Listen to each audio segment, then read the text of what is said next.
Japon fait-moi peur, un podcast consacré aux histoires d'épouvante 100% japonaises. Je m'appelle Sabrina et je vous donne rendez-vous ici pour découvrir des légendes urbaines, creepypasta et autres histoires mystérieuses tout droit venues du Japon.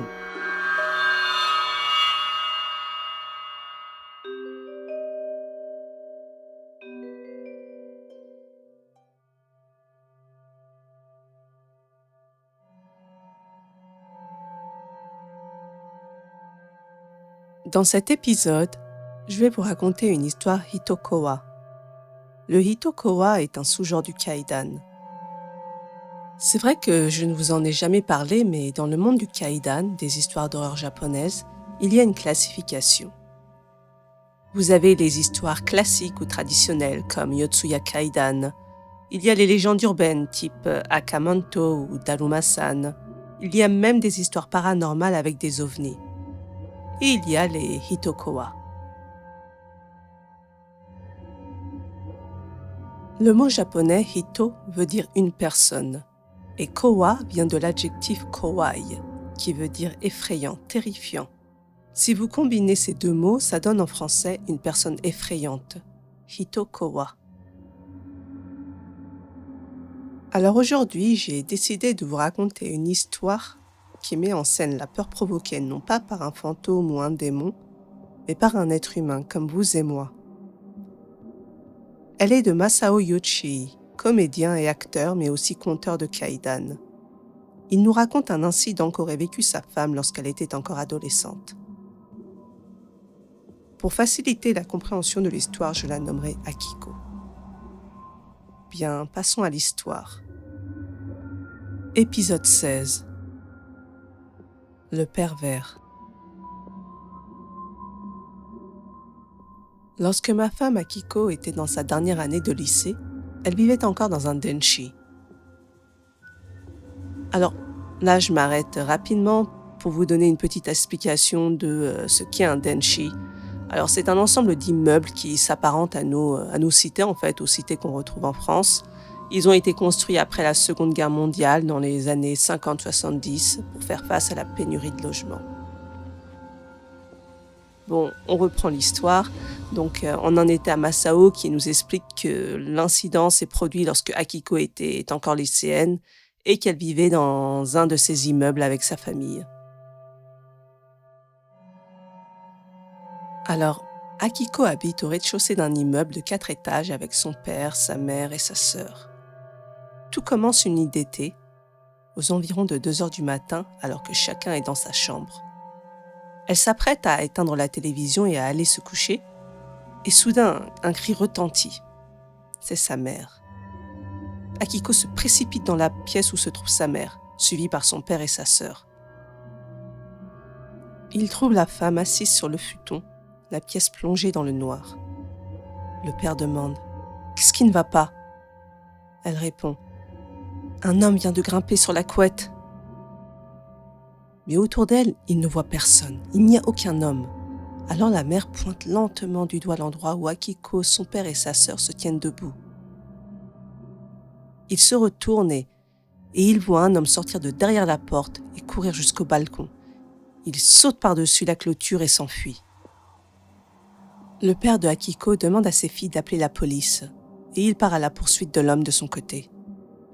Il cherche l'homme, mais en vain. Il ne le trouve pas. Il décide alors d'attendre l'arrivée de la police. En attendant, il se dirige vers le balcon de leur appartement et il voit une paire de chaussures sous le balcon.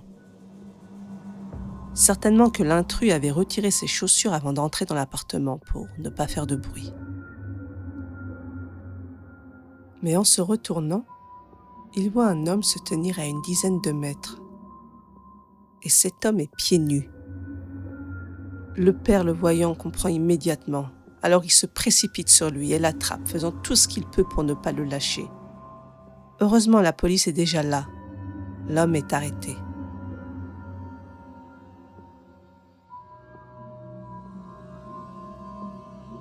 Le jour d'après, la mère de Akiko est convoquée au poste de police. On lui demande de regarder le suspect à travers un miroir sans teint. Mais elle n'arrive pas à l'identifier. Il faisait noir au moment de l'effraction. On lui demande alors si elle peut jeter un œil à des objets qui ont été confisqués chez le suspect. On la dirige alors dans une autre pièce et on lui montre des sous-vêtements étalés sur un drap bleu. Il y en a une dizaine. Elle les regarde mais n'en reconnaît aucun. L'officier de police qui était présent et la mère se mettent à douter de la culpabilité de cet homme. Cependant, Akiko, qui a accompagné sa mère, regarde ses sous-vêtements et elle se dit « Mais tiens, celui-là, c'est peut-être le mien. Je le portais en 3e. » Puis elle en regarde un autre. « Et celui-là, c'était au collège. Oh, et celui-ci, je pensais l'avoir égaré récemment. » Akiko, surprise et effrayée de voir ses sous-vêtements là sur ce drap, demande au policier « Excusez-moi, mais pouvez-vous aussi me montrer le visage du suspect ?» En le voyant, elle découvre qu'il s'agit de son professeur de classe de 3e année d'école primaire. L'enquête montrera plus tard que l'enseignant avait volé les sous-vêtements de Akiko durant une dizaine d'années, depuis sa 3e année d'école primaire jusqu'à ce qu'elle soit en dernière année de lycée. Cette fameuse nuit d'été, ne pouvant plus se contenter que des sous-vêtements de Akiko, il s'était décidé à s'en prendre physiquement à la jeune fille.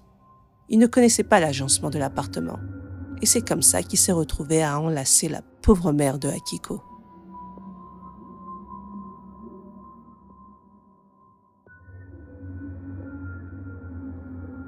Oshimai. J'espère que cette histoire vous a plu. Comme précisé au début de l'épisode, il s'agit d'une histoire vraie.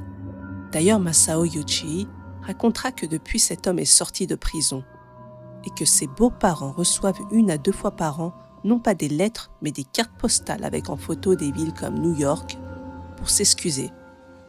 Il doute bien évidemment de la sincérité de ses excuses. Personnellement, je trouve ces cartes postales vraiment déplacées et assez creepy. Je me demande d'ailleurs si c'est réellement fini. D'ailleurs, au Japon, ce type d'affaire n'est pas isolé.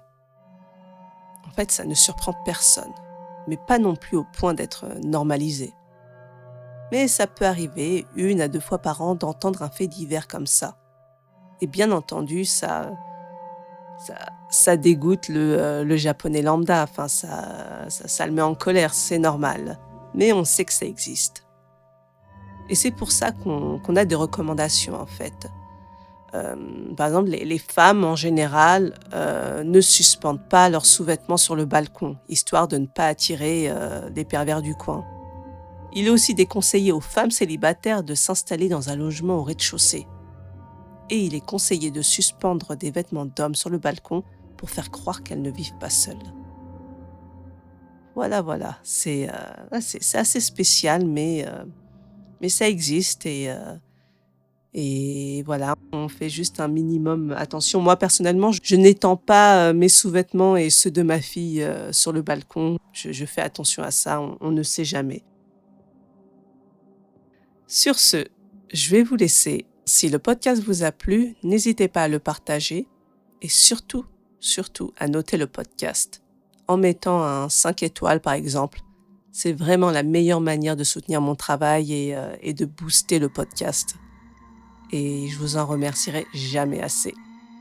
Sur ce, je vais vous laisser et je vous dis à très bientôt sur Japon Fais-moi peur pour plus d'histoires d'horreur japonaises.